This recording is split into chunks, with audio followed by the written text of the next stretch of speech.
Welcome back to our channel, ladies and gentlemen. Thank you very much for your continued support. Now, time flies so fast. Just 1 year ago, our parliament passed a very unpopular bill, the Finance Bill 2023, that led our Gen Zs to lead demonstrations when they rejected that bill and they said enough is enough. You know, what followed was a very sad history. Now, today, we are faced with another golden opportunity to pass another finance bill. And the Speaker of the National Assembly, Moses Wetangula, gave communications to that effect, that in his possession are two very important documents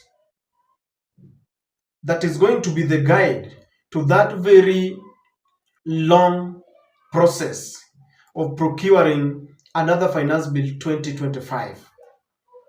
About 1 to 2 months ago, there were already speculations because Kenyans live in fear. Once bitten, twice shy. There were already speculations about this finance bill, which areas have been taxed because they don't trust their government. They believe that this government has got penchant, has got appetite for taxing everything. There's a joke that they would even want to tax oxygen. And parliamentarians are already shivering with fear because they know what awaits them. Those memories of 2024 have not left them. And so Moses Wetangula received a communication or received documents from John Mbadi, and he gave that communication. Now, before we listen to Moses Wetangula and parliamentarians warning, because they understand that this is a very delicate document, I want us to look at exactly what it means, because there are two very important documents. Number one is a document that is referred to as a guidance on consideration of the budget estimates for financial year 2025 and 2026. Because before the finance bill, there are estimates. Now, these estimates are supposed to be considered by the National Assembly. Now, the National Assembly, according to the Constitution, has the mandate of looking and considering these estimates of revenue and expenditure of the national government, the judiciary, and the legislative arm of the government. Now, once they approve these estimates, then they become the basis of Annual Appropriation Act. Before they become bill, they are acts of parliament. So, according to the Constitution, it is the prerogative of the parliament to do that. Now, these estimates, as we speak, have been tabled and submitted to the National Assembly according to the Constitution. Now they are at a stage where they are being considered by departmental committees and the Budget and Appropriation Committee. Once they've been tabled in Parliament, they are now given to the departmental committee and the Budget and Appropriation Committee. You remember that committee that was being chaired by Dindi Nyoro, the Kiharu Member of Parliament. It is now being chaired by the Member of Parliament of Alego Usonga, Samuel Atandi. Now, that is the stage where it is. Now, I want you to get this, that the departmental committees will engage all the relevant stakeholders to ensure participation of all players. That is the key. That when the departmental committees are with the budget estimates, they will invite all the stakeholders to ensure that there is participation in the process. Now, the Budget and Appropriation Committee, the one that is now being led by Samuel Atandi, is supposed to do three things. Now, one, they are supposed to discuss these estimates from the departmental committees. They will discuss, they will review. Discussing and reviewing means that they'll be looking at, we can add this, we have to reduce this, because those are just estimates. Wao ndio wanasema hapa tuweke 5 billion itoke kwa 3 million, hapa itoke. So that is what they do. So they will discuss, they will review, and then they will give recommendation to the National Assembly. As they discuss and review, they will take into consideration 3 things: the views of the CS Treasury, that is John Mbadi, because when John Mbadi will be coming there and he already has his views as the boss there, the Budget and Appropriation Committee will also be taking into consideration the views of the departmental committees, because the departmental committees will also have some recommendations. So that will be taken into account. And the last and the most important, they will also taking account of the views of the general public. Wewe na mimi tulisema aje kuhusu hiyo, and then they will give the recommendations to the National Assembly. So that is the first document, that is just a guidance to the budget estimates for the financial year 2025-2023. Now, there is another document that Wetangula has. This is the draft finance bill 2025. Now, the draft finance bill relates to the revenue raising measures to the budget submitted. Now, you see, there are estimates, budget estimates that have been submitted.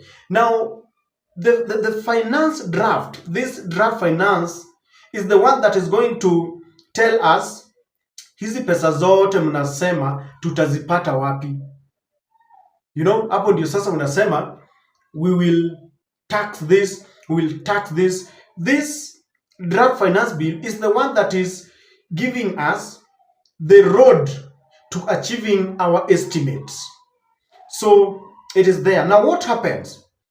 This draft will be submitted to the Finance and National Planning Committee in Parliament, so that they can also look at it, consider, discuss, and make recommendations. And then it will go to the first reading. Once it has been tabled and it goes to the first reading, then it will be open to the general public to start looking at it. Now, ladies and gentlemen, that was just an attempt to summarize what the 2 documents are. Now, I want us to listen to the Speaker of the National Assembly giving that communication to the parliamentarians and how they are already scared, they are shivering. Before we do this, ladies and gentlemen, allow me to request you to subscribe to our channel and click the notification bell.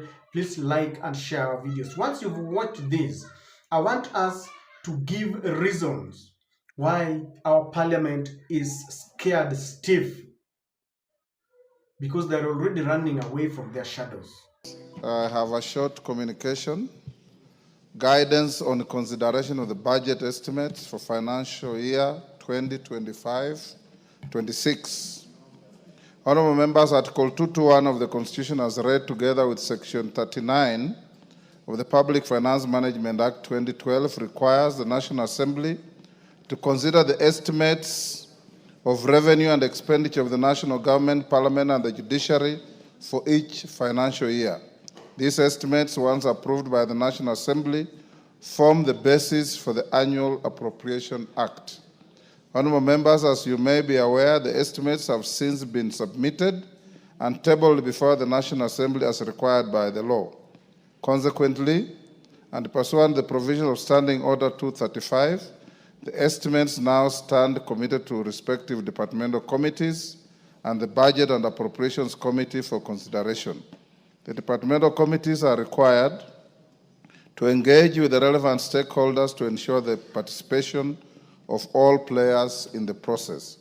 It should be noted that the Budget and Appropriations Committee is required to discuss and review the budget estimates and make recommendations to the House, taking into account the recommendations of the departmental committees, the views of Cabinet Secretary for the National Treasury, and the general public.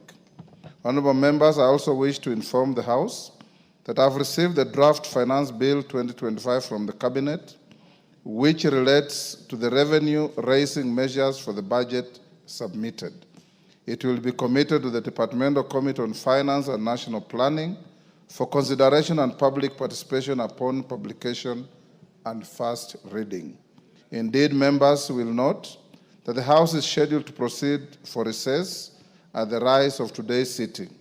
This break will provide adequate time for committees to embark on this activity, among others. Finally, I encourage members to actively acquaint themselves with the contents of the estimates and to participate in the exercise and ensure that their views and those of their electorate are taken into account during the consideration of the national budget. The House accordingly guided and... Mr. Speaker, as in line with your communication, the real finance bill now has arrived in Parliament. Yes. Mr. Speaker, you remember the last 2 months, let's say, there have been a finance bill that has been circulating and people discussing in public forums, claiming that, oh, there is this taxation, there is that taxation. We want to urge Kenyans from the floor of this House that the real finance bill is with us now. There should be no misinformation, disinformation, misrepresentation, and misinformation of the public, Mr. Speaker. The finance bill should be interpreted in accordance with what is written in the finance bill. And please, we have only one finance bill in the House. If you want to import your own things into the finance bill, that please don't mislead Kenyans. And the people I am talking to are exactly facing my eyes. I don't want to mention names, Mr. Speaker. They are looking at me in the eye. We know each other, Mr. Speaker. They're in this House, some of them. Please, let us tell the public exactly what is in the finance bill. If there are no more taxations, there are no more taxations. Let us not import things into the finance bill that does not exist. Now, very fast, ladies and gentlemen, why are our parliamentarians scared? Number one, they are still alive to the events that took place last year after they had passed the Finance Bill 2024. They know that it was their responsibility to listen to Kenyans. During public participation, that was just a mere formality. Kenyans told them, no, we are not ready for this. But because they were serving the interest of their master, the executive arm of the government, they went ahead and passed that bill. Some of them, like the majority leader Kimani Ichung'wah, was telling us that he only fears hot porridge and lightning and thunder. In other words, he was telling us that there's nothing we could do even if they went ahead and passed that bill. And you know what happened? Gen Zs led a very fierce protest. They were kidnapped. They were killed, but they got into parliament, I think, for the first time in the history of our nation. Parliamentarians also understand that there was a curfew. They could not walk freely. They could not go to the churches. They had been chased from their rural homes. It was a very tensed moment. Even at parliament, when Gen Zs went to the parliament, they all escaped. All those who are saying that, you know, these Gen Zs are only demonstrating using iPhones, they had to flee for their dear lives. So those memories are still there with them, and that's why they are already scared. They understand too well that they were wrong. They had levied taxes on Kenyans at a time when Kenyans were and are still grappling with economic challenges, and they are still guilty. And the other thing that is happening to them is that they are between a rock and a hard place. Here they are with Ruto and Raila Amolo Odinga, and they have formed a penchant of listening to their leaders instead of listening to Kenyans, to the constituents, to the electorates. So here they are thinking that that finance bill, the finance draft, may contain several other measures to tax exorbitantly Kenyans. But what are they going to do? They have to pass it if William Ruto and Raila want it. Why? They want tickets. Ukikata haupewi ticket. But rather than looking at it that I would rather side with the electorate so that it is the electorates that are my employers, not our de facto leaders. So they are worried what they are going to do. If you talk to some of these parliamentarians, they don't know what to do. So they are really very worried because they know that any slight mistake, the country is already volatile. They can plunge this nation into an irredeemable quagmire. I always use that term.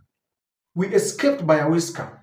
I don't know what is going to happen. Number two, this is coming at a time when the BBC has exposed the rot in the country, how our military and the police were used to butcher Kenyans. And all this still goes to them. It emanated from them. Had they stood firm and tell the president, no, we cannot pass this bill. Because at long last, Ruto never signed that bill, despite the fact that people like Mudavadi were telling us that had the Finance Bill 2024 been defeated, then Ruto would have gone home because that is tantamount to a vote of no confidence. He never signed it, but he never went home anyway. And so with the BBC exposing Kenya at the international front, and it is being said that it is the parliamentarians who are paid exorbitantly with our money, who are taking taxpayers' money, are the ones who passed that bill without listening to their electorates, those who elected them. They are afraid. They don't know what to do because they know the wrath. They know they are being looked at. Right now, if they go to those benchmarking where they go across the border, they know people will be looking at them and saying, okay, these are the people who brought Kenya this all mess. This is also coming at a time when Rigathi and his team are already regrouping, and they are saying Kenyans don't accept. It is your right. It is coming at a time when Uhuru Kenyatta has told the youths, it is your time. It is now, not tomorrow. You have the energy. You have the numbers. You are well informed. Rise up. Because Uhuru was telling the youths of Africa that no one will come outside Africa to come and save our continent. It is you. So with all this happening, they don't know what to do. And I know William Ruto is our right man wherever he is. So ladies and gentlemen, we stand at a very precarious moment. You saw how people like John Carrier was saying that, that BBC is trying to perpetuate an agenda of Britain. They are still living in denial. They don't want to accept that we messed up as a country. And I thought that the best way to move on is to accept that there was a problem. And then we learn lessons, we draw lessons and move ahead. Ladies and gentlemen, it is that bad. The Finance Bill 2025 is here with us. Already there are a lot of speculations. I urge everyone to read what is inside. And I want to also ask leaders and Kenyans to stop speculations. Let us read and represent facts the way they are. Our parliamentarians should not start warning us. They have a responsibility. Representation, which means they represent us. They represent our views. Legislation, which means as they are making laws, they should consider us first. Oversight, which means that if William Ruto is going to try and force something that is not good for us, they should stand there and tell William Ruto, this is wrong. They messed once. They are now faced with another golden opportunity to rewrite that history. I don't know what they are going to do, but I know they are shivering. Kenyans are watching. Youths are watching. Well informed, with energy, with numbers. We don't want to go back to the streets. Our parliamentarians have got the power in their hands to give us a better document, one that will not lead to demonstrations on the streets, one that will not lead to kidnappings, one that will not lead to killings. We have parents who lost their children. We have youths who lost their friends. Millie Odembo was saying that we need to form committees to deal with the trauma and aftermath of the killing. No, we need to do the right thing. Let the parliamentarians give us one of the best documents. Let them give us the Finance Bill 2025, a document that all of us will look at, so that even as the MPs go to the floor of the parliament to pass this bill, it will be like just a normal process, because Kenyans shall have agreed with it if they take into consideration what we tell them. After all, what is democracy? A government of the people, by the people, for the people. What do you think, ladies and gentlemen?